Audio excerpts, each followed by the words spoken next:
Donald Trump's decision to not release the infamous Epstein files as he had promised during the election campaign is proving to be a suicide step for his own administration. His entire administration appears to be imploding, with reports of Deputy Director of the FBI, Dan Bongino, having made up his mind to quit his post over differences with Trump's Attorney General Pam Bondi. What fueled speculations was the fact that Bongino didn't turn up to work on Friday. Watch this report by NBC News. Well, two sources tell NBC News that Deputy FBI Director Dan Bongino is considering leaving his job after Attorney General Pam Bondi and the Justice Department effectively closed the Epstein case.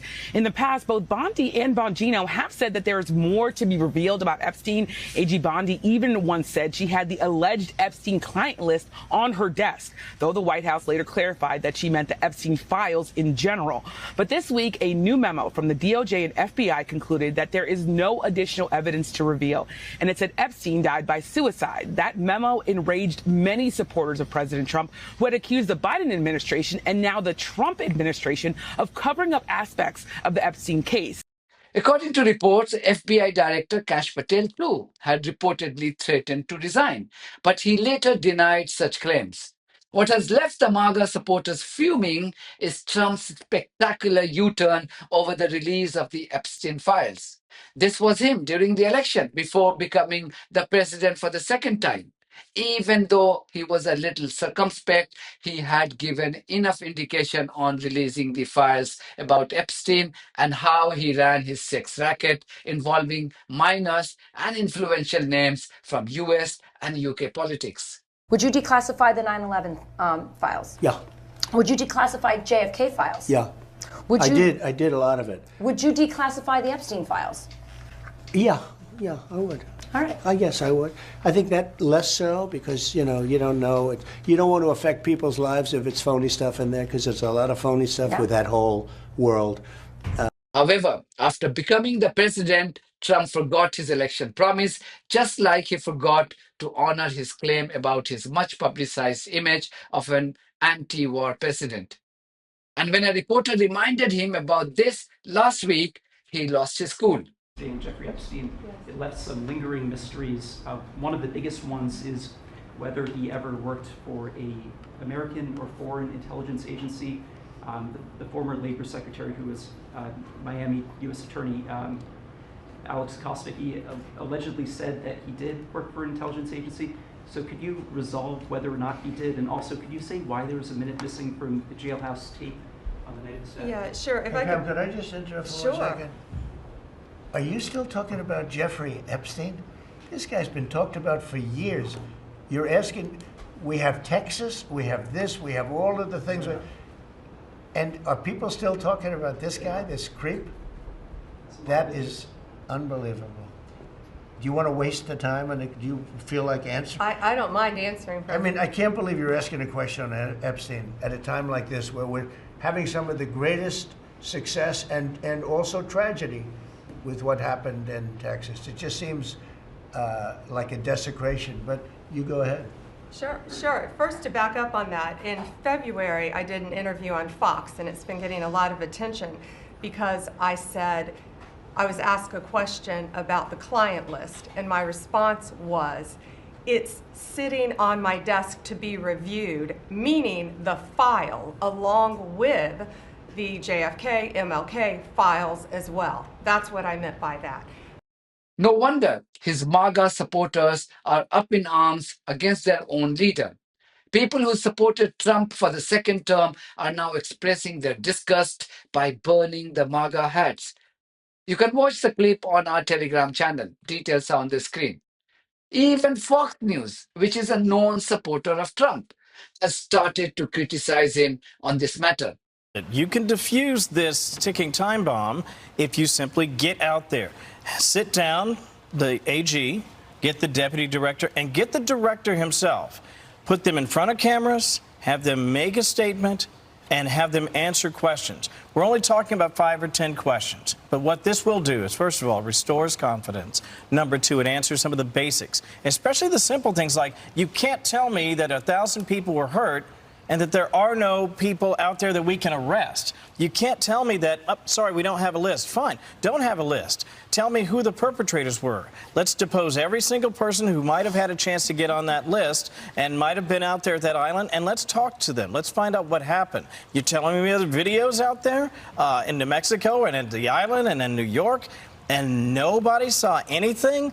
I don't buy it, and that's why they need to get out there and face the fire.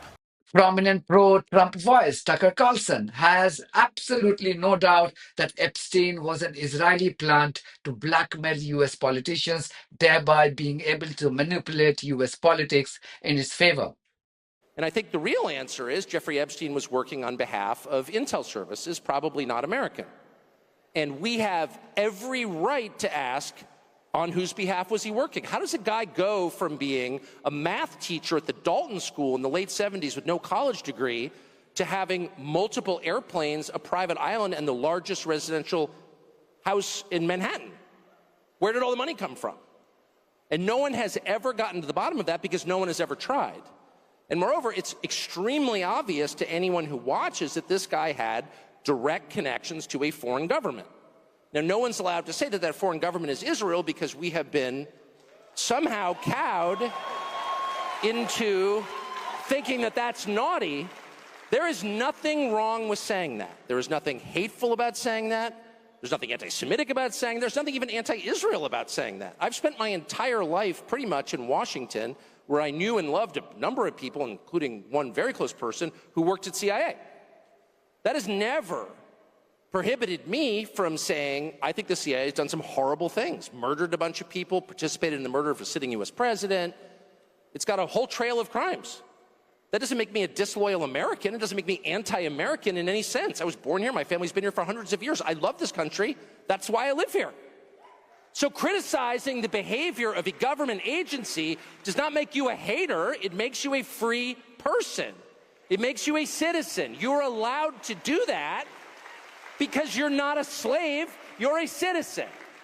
And you have a right to expect that your government will not act against your interests, and you have a right to demand that foreign governments not be allowed to act against your interest. That's not creepy. It shouldn't be forbidden.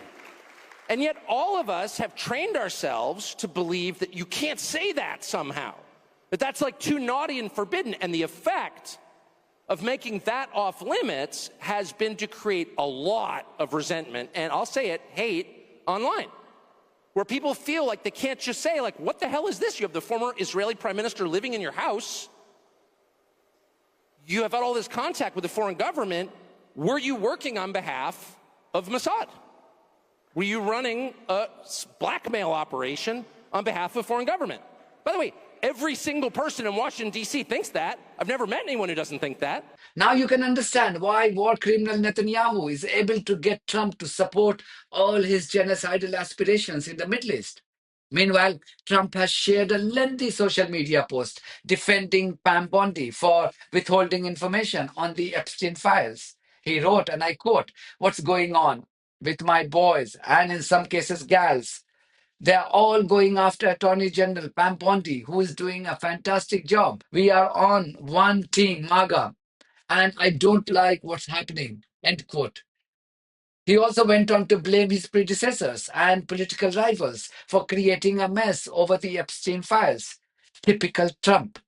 Can someone tell him that there are no takers for his childish behavior anymore, not even amongst his MAGA support base? Even his supporters are now saying enough is enough. This episode also shows the kind of people running the current administration in the US. They are basically illiterate, uncouth, and a bunch of thugs being handpicked by a convicted felon. This explains why, despite claiming to be a peacemaker, this clown has allowed the massacres and collective starvation of 2 million people to continue in Gaza.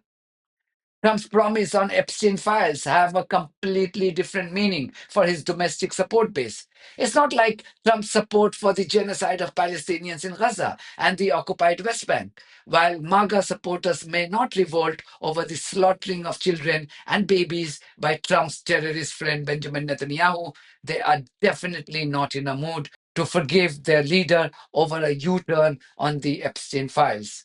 That's it from me. Thank you very much for your support of this platform and our journalism on buymeacoffee.com and Patreon. If you too think that our journalism is worth supporting, then you too should consider becoming part of it. Details are there in the description of this video. In the meantime, if you haven't subscribed to my channel, please do so, because that's one of the many ways you can support independent journalism. God bless you all.